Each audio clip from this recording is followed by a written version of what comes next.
Buenos días, doña Amelia, muchas gracias por el espacio y un saludo a todos los radioescuchas. Efectivamente, desde el 13 de febrero del año de este año, quedé confirmado como candidato presidencial del partido.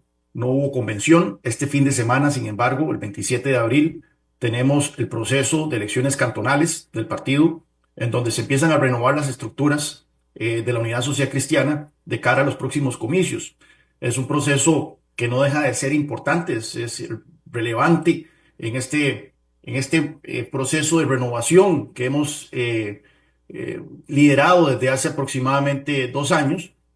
Y por eso invito a todos los que están escuchando a acercarse a los centros de votación este fin de semana a ejercer el voto. No tienen que ser miembros del Partido de Unidad Social Cristiana, no hay que firmar una boleta de adhesión, porque esta renovación de estructura es importante porque también a partir de estas votaciones se empiezan a definir las candidaturas a diputados para el partido. Entonces, Partido de Unidad Social Cristiana elige sus diputados a partir de un proceso abierto en donde todos los costarricenses pueden participar y por lo tanto es importante, relevante que los costarricenses se involucren. Sí, yo he estado recorriendo todo el país desde que quedé confirmado como candidato presidencial. Ha sido una experiencia muy enriquecedora. He estado en la zona norte, he estado en Guanacaste en 2 ocasiones, he estado en Limón, he estado recorriendo cantones rurales y urbanos aquí en la gran área metropolitana. Y la verdad es que las preocupaciones de los costarricenses son múltiples, dependiendo de donde usted esté. eh, transpira de que la gente está preocupada por temas como empleo, está preocupada por temas como educación. El tema de la infraestructura no deja de ser una de las mayores preocupaciones, especialmente en zonas rurales, porque de la infraestructura depende el acceso a centros de salud, depende el acceso a escuelas, depende poder conseguir empleos de calidad. Entonces, eso es una de las mayores preocupaciones y ciertamente el elefante en el cuarto es el tema de la seguridad, un tema que está golpeando a todos los costarricenses a lo largo y ancho del país y nos está costando muchísimas vidas. Pues no es por nada que Costa Rica se convirtió en el segundo país más violento de América Central el año pasado. Así que esto es un proceso enriquecedor, doña Amelia, porque las propuestas que estamos avanzando y que venimos trabajando desde hace más de un año para atender muchos de estos problemas necesitan estos insumos por parte de la población. Yo aprendo muchísimo en estas giras, en estas visitas, y la verdad es que me siento cada vez más optimista sobre esta campaña a partir de los insumos que recibo de los costarricenses. Ya usted nos acaba de señalar que se preparan para la elección de sus candidatos a diputados en un contexto donde se habla de renovación y apertura. ¿Qué perfil de personas buscarán impulsar en esas papeletas y qué tan abierto está el partido a caras nuevas fuera de las estructuras tradicionales? Bueno, ciertamente queremos una fracción que esté muy comprometida con el plan de gobierno que vamos a presentar en los próximos meses. Un plan de gobierno que viene a poner el dedo en la llaga a muchos de los problemas que venimos arrastrando, no por los últimos 4 años, sino por 20 años. Vamos a proponer reformas significativas al sistema educativo, a la Caja Costarricense de Seguro Social, al aparato productivo costarricense, de tal forma que podamos generar más oportunidades para los jóvenes, para las mujeres, para las personas mayores de 50 años que tienen dificultad para conseguir empleo. Vamos a proponer una agenda de seguridad contundente que va a la raíz del problema que estamos enfrentando, que es la infiltración del crimen organizado transnacional. Entonces, todo esto viene con una serie de planteamientos, de políticas transformadoras. El Partido Unidad Social Cristiana siempre ha tenido una vocación de transformar a Costa Rica y necesitamos diputados que estén comprometidos con esta agenda. Por eso me siento bastante optimista de los candidatos que se empiezan a perfilar en algunas de las provincias, porque creo que hay gente que va a llegar con esa vocación a la Asamblea Legislativa. Y nuevamente invito a todos los costarricenses este 27 de abril a acercarse al centro de votación de la cabecera de su distrito a ejercer el voto en estas elecciones cantonales. Aquí la gente preguntando. Es que van a hacer una elección de diputados abierta, sin listas. ¿Cómo lo van a hacer? Que por favor nos expliquen. No, no, doña Amelia, la normativa electoral nacional es muy clara de que se eligen los candidatos por lista. En ese sentido, el Partido Unidad Social Cristiana, al igual que todos los partidos, tiene que presentar una lista de candidatos a diputado en las próximas elecciones de febrero, no hay quite. Nosotros hicimos una reforma a los estatutos cuando yo asumí la presidencia del Partido Unidad Social Cristiana para simplificar este proceso de elección de candidatos a diputado, hacerlo más sencillo. Antes teníamos un proceso de elecciones distritales que era tremendamente engorroso y caro y era una barrera de entrada enorme para gente nueva, gente que quiere involucrarse en el partido, puesto que la gente que ya tenía trayectoria, mucha trayectoria entre el partido, eran los que tenían una ventaja natural al controlar estructuras en cada uno de los distritos de su provincia. Pues bueno, ahora hicimos un sistema más simplificado que es elecciones cantonales, en donde efectivamente tenemos gente que nunca ha participado anteriormente en política o que tiene una trayectoria reciente dentro del Partido Unidad Social Cristiana que está proponiendo su nombre para una candidatura a diputado. Yo creo que este Partido Unidad Social Cristiana es un partido que ha recibido el mensaje contundente de los costarricenses de que tenemos que hacer reformas, tenemos que abrirnos en nuestros procesos, puesto que ya el 80% o más de los costarricenses dicen no identificarse con una bandera política, pues están buscando la mejor opción. Y nosotros, como partido, tenemos que ser la mejor opción, tenemos que tener el mejor plan de gobierno, tenemos que tener la mejor visión país, tenemos que tener el mejor equipo de gobierno, tenemos que tener los mejores candidatos a diputado, y yo estoy haciendo todo lo posible por ser el mejor candidato presidencial en estas elecciones. Usted ha sido crítico de las viejas prácticas políticas y ha defendido una visión de renovación ideológica. ¿Cómo se garantiza esa renovación en un partido tradicional cuando muchos rostros y figuras siguen siendo las mismas, Juan Carlos? Bueno, ahí está, va a estar el mensaje contundente que vamos a presentar a los electores en esta campaña. Un mensaje de renovación, un mensaje de refrescamiento de la opción política que representa la Unidad Social Cristiana. Y más que nada, doña Amelia, los costarricenses quieren soluciones. Tenemos un país que está enfrentando serios problemas. El sistema educativo continúa en un apagonazo que pone en riesgo nuestro futuro. Tenemos niños que llegan al colegio, que no saben leer y escribir, jóvenes que llegan a la universidad, que no manejan las materias más básicas, y todo esto nos está pasando una enorme factura y nos pasará una enorme factura a futuro. Las listas de espera, 5.800 costarricenses han muerto en los últimos 2 años en listas de espera, un promedio de aproximadamente 7.9 costarricenses por día mueren en listas de espera. Nos hemos convertido en el segundo país más violento de América Central. Somos uno de los países más desiguales de América Latina, después de haber sido un bastión de una democracia igualitaria por mucho tiempo en la región. Entonces, todo esto requiere soluciones claras a estos problemas. Y eso es lo que yo he venido delineando, como usted menciona, en mis redes sociales, en mi campaña, desde que asumí ya la candidatura del partido, y va a ser todavía delineado con mucho más claridad y con todos los detalles del caso, qué es lo que merecen los costarricenses en el programa de gobierno que estamos trabajando desde hace más de un año. La encuesta del CIEP muestra un distanciamiento entre la ciudadanía y los partidos tradicionales. Esto ha sido, pues, común en las últimas encuestas. ¿Qué autocrítica hace el PUSC y cómo espera usted construir confianza en un electorado cada vez más escéptico?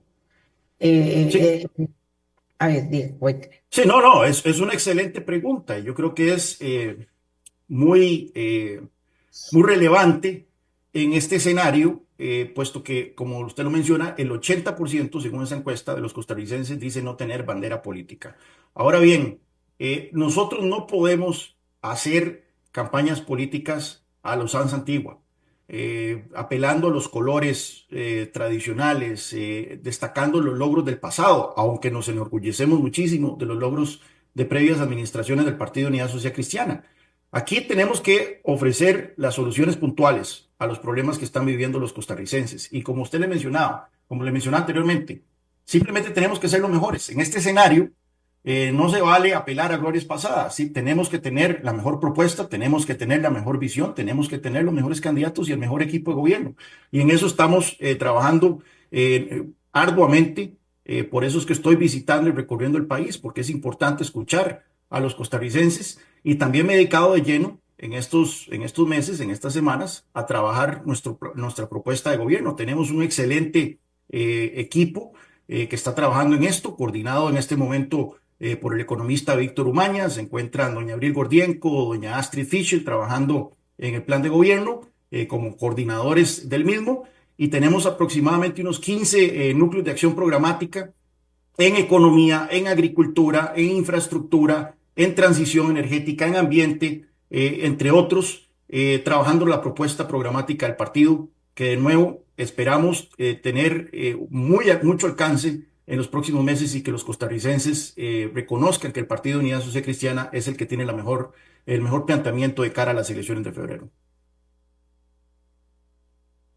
Más allá de las encuestas, ¿cómo mide usted el pulso de la calle? ¿Percibe el ambiente, percibe un ambiente favorable o considera que el verdadero desafío está en romper la apatía y la desconfianza del electorado? No podemos tapar el sol con un dedo, doña Amelia. Hay mucha apatía, hay mucha desconfianza a la clase política y hay una cosa que me preocupa en particular y hay que ser muy honestos. El mensaje del oficialismo ha calado en el sentido de que esto solo se resuelve si se le da un cheque en blanco a un gobernante y se le otorga poderes absolutos para resolver, supuestamente, entre comillas, los problemas de este país. O sea, mucha gente te dice, bueno, pero me gustan mucho sus ideas y de todo, pero si usted no tiene 40 diputados en la Asamblea Legislativa, no va a poder sacarlos adelante. Esto, primero que todo, es una premisa falsa. Ningún partido político por sí solo puede llegar a tener 40 diputados en Costa Rica. El sistema no lo permite. El sistema de cocientes y subcocientes, que cómo se asignan las diputaciones, no da espacio para que un solo partido político, una sola fuerza política tenga dicho poder. Aquí necesitamos una agenda que sea una agenda robusta, una agenda agresiva de reformas, pero que se avance a partir del diálogo, la negociación, como se ha hecho históricamente en Costa Rica. Yo siempre pongo el ejemplo de la agenda complementaria al Tratado de Libre Comercio. 11 proyectos de ley de gran calado, que fueron reformas estructurales importantes que había que aprobar en aproximadamente un año, y requerían 38 votos cada uno en la Asamblea Legislativa, y se sacó. Se abrió el mercado de seguros, se abrió el mercado de telecomunicaciones, entre otras cosas que se hicieron, y se sacó porque había negociación y voluntad política y compromiso por sacar una agenda de país adelante. Sí me preocupa esa percepción de muchos costarricenses de que esto solo se arregla si se le da un cheque en blanco a un solo gobernante. Eso, primero que todo, no es posible y segundo, tampoco es deseable. Usted no le da un cheque en blanco absolutamente a nadie. En materia económica, usted ha planteado reducir cargas sociales y expandir zonas francas. ¿Cómo garantizaría que estas medidas no afecten la sostenibilidad financiera de la seguridad social y que sus beneficios lleguen más allá del gran área metropolitana? Sí, doña Amelia, queremos reducir las cargas sociales para generar empleo, especialmente en aquellos sectores que han sido discriminados del mercado laboral, porque las cargas sociales, que son impuestos al trabajo, castigan a los trabajadores poco calificados, llámese jóvenes, en muchos casos mujeres, o también discriminan contra los adultos mayores de 50 años a los cuales creo cuesta muchísimo conseguir empleo. Nuestra economía no está generando mucho empleo. Se han creado 25.000 puestos de trabajo apenas en los últimos 2 años. Y eso, por supuesto, que hace que la gente que tenga menos experiencia laboral, la gente que no concluyó secundaria, los adultos mayores de 50 años, tengan mayores dificultades para conseguir empleos. Por eso que queremos bajar las cargas sociales. Lo que queremos hacer es, siguiendo las recomendaciones de la OCDE, que lo delineó en su último informe, es bajar la parte de la contribución patronal que no va dirigida al financiamiento de la Caja Costarricense de Seguro Social ni al de la pensión complementaria. En este momento hay un 7.5% del 26,5% de la contribución patronal que va dirigida a financiar FODESAF, el IMAS, el INA, el INS y el Banco Popular. Lo que estamos planteando es agarrar ese 7,5% y trasladarlo para que sea financiado con impuestos ordinarios, de tal forma que no se toca la caja ni se toca el régimen de pensiones complementarias. Más bien, al hacer esto,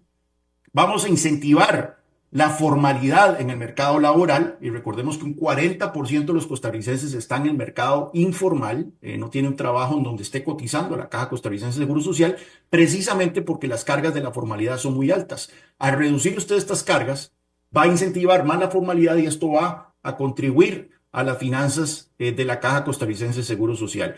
Uno de los grandes puntos de nuestra campaña es que queremos emparejar la cancha en Costa Rica, emparejarla a nivel de género, emparejarla a nivel de las bases educativas que ha tenido cierta parte de la población con respecto a otra y emparejarla en cuanto a las disparidades crecientes que existen de oportunidades a nivel geográfico en nuestro país. Por eso es que también estamos hablando de hacer de Costa Rica toda una zona franca para que llegue empleo de calidad a las zonas rurales, que es donde más se necesitan en este momento oportunidades. Y es por eso que estamos hablando de bajar los impuestos paulatinamente, gradualmente, a las empresas que están en el régimen definitivo, que es un 85% de las empresas de nuestra economía.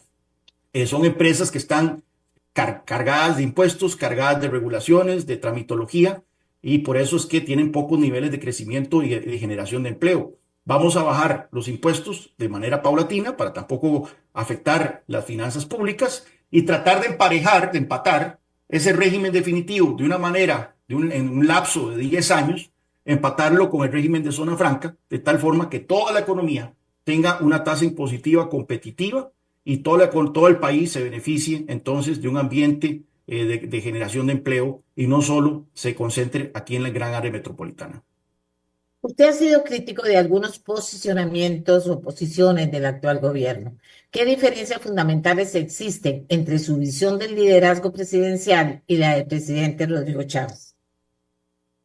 Las formas dan al traste con el objetivo.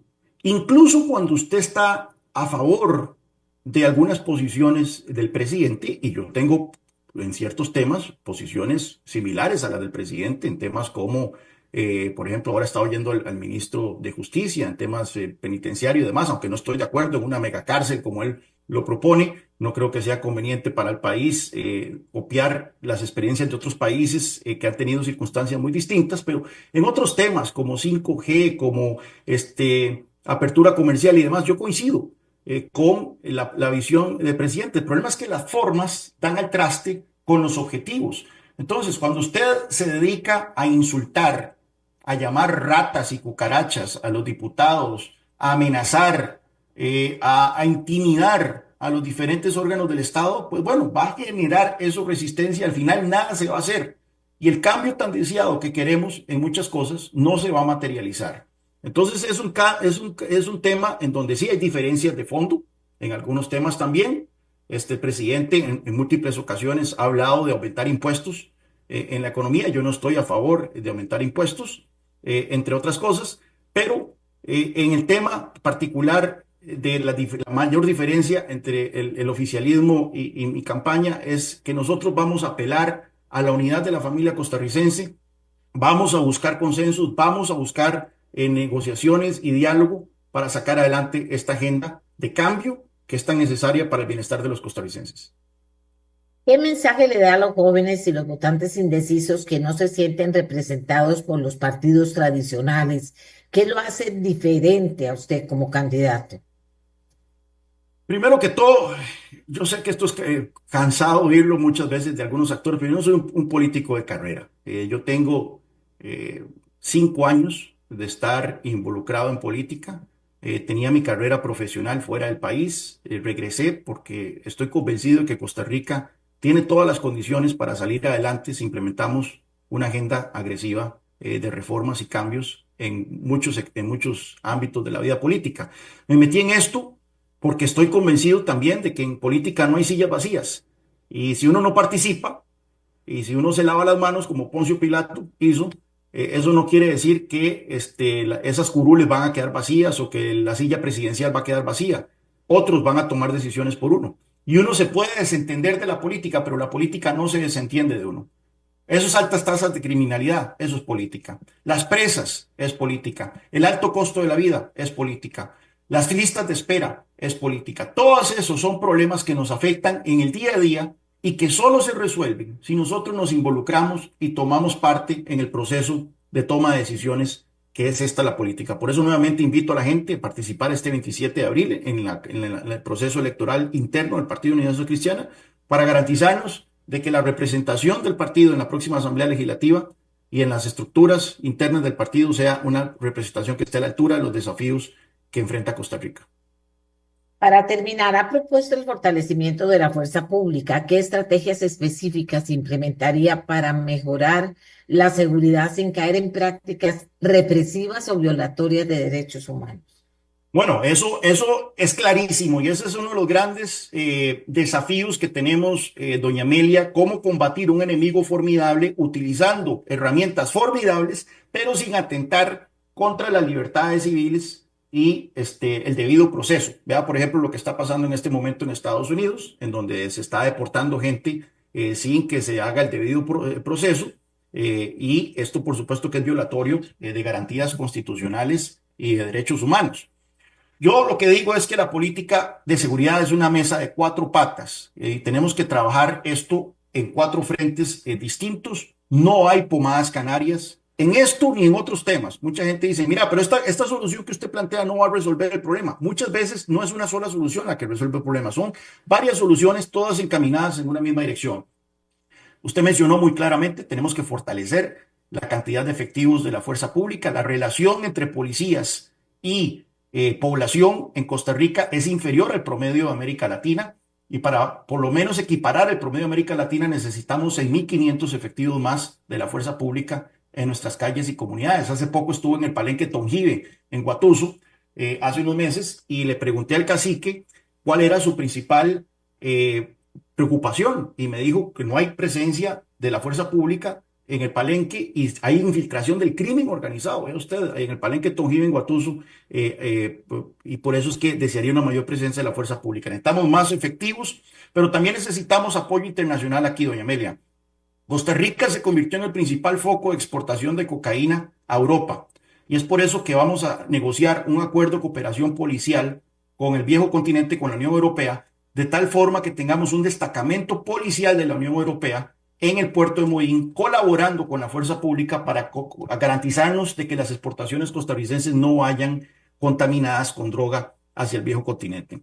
Esto del lado policial. Después tenemos que hacer cambios a las leyes. Estamos claros en una cosa, necesitamos más mano dura, pero es una mano dura también inteligente. Está demostrado alrededor del mundo que el endurecimiento de penas por sí solo no tiene un efecto mayor sobre las tasas de criminalidad. Necesitamos, eso sí, que garantizarnos de que aquellos criminales que repetitivamente cometen delitos sean sancionados de una manera más fuerte que aquellos que son primerizos. Y en eso, lamentablemente, nuestro sistema de justicia, nuestras leyes no garantizan esa penalidad extra sobre la reincidencia que es tan cansina, o sea, tan agobiante para muchos de costarricenses, esas historias de criminales que cometen delitos una y otra vez y los liberan. Después tenemos que hacer una reforma del Poder Judicial y ya se ha hablado mucho de que necesitamos garantizarnos de que haya justicia pronta y cumplida en nuestro país y para eso tenemos un equipo de juristas que está trabajando en esa propuesta. En particular me preocupan dos cosas ahí y es la protección de jueces y fiscales en la lucha contra el crimen organizado. Usted puede ser el juez más arrecho o el fiscal más arrecho, que si usted le mandan una foto de su hijo saliendo de la escuela a las 5 de la tarde, eso tuerce a cualquiera. Y eso es lo que estamos enfrentando, un enemigo formidable. Entonces tenemos que aprender de experiencias de otros países para proteger a los jueces y fiscales de este país, sancionar a aquellos que se entregan a la corrupción, pero también proteger a aquellos que son víctimas de intimidación por parte de los carteles. Y finalmente, el tema de la reforma carcelaria, y ya veíamos al ministro de Justicia que hay muchas cosas en las que hay que trabajar en este país. Tenemos que hacer más espacio carcelario, no una mega cárcel. O sea, lo peor que podemos hacer en este país es poner todos los huevos en una sola canasta. Hay mucho criminal en este país, especialmente criminal joven, que no es violento. Y si nosotros nos metemos en una mega cárcel con criminales violentos, van a salir de ahí siendo criminales violentos. Ese es el problema con las megacárceles. Tal vez eso se justifica en el contexto de un país como El Salvador, donde había una presencia de pandillas, 70.000 pandillas muy violentas en ese país y se requería un espacio como el SECOT.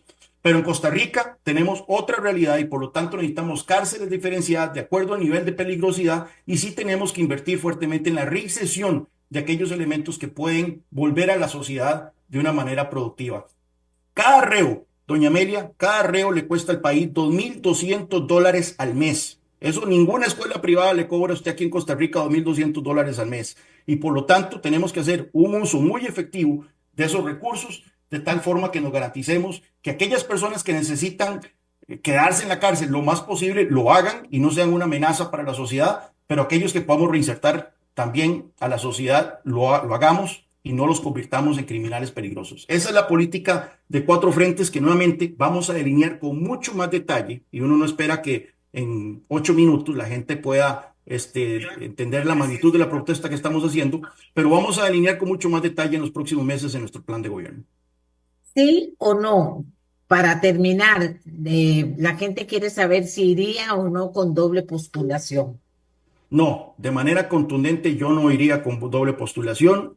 Partido Unidad Social Cristiana es un partido con vocación de gobierno. Yo tengo la aspiración de ser presidente de la República y en la lista de diputados vamos a tener muchísima gente buena que va a llevar adelante esta agenda que estoy delineando y que le presentaré con más detalle a los costarricenses en los próximos meses. Gracias a Juan Carlos Hidalgo, él es el candidato presidencial del Partido Unidad Social Cristiana. Que tenga un lindo día. Muchas gracias, doña Emilia. Buenos días.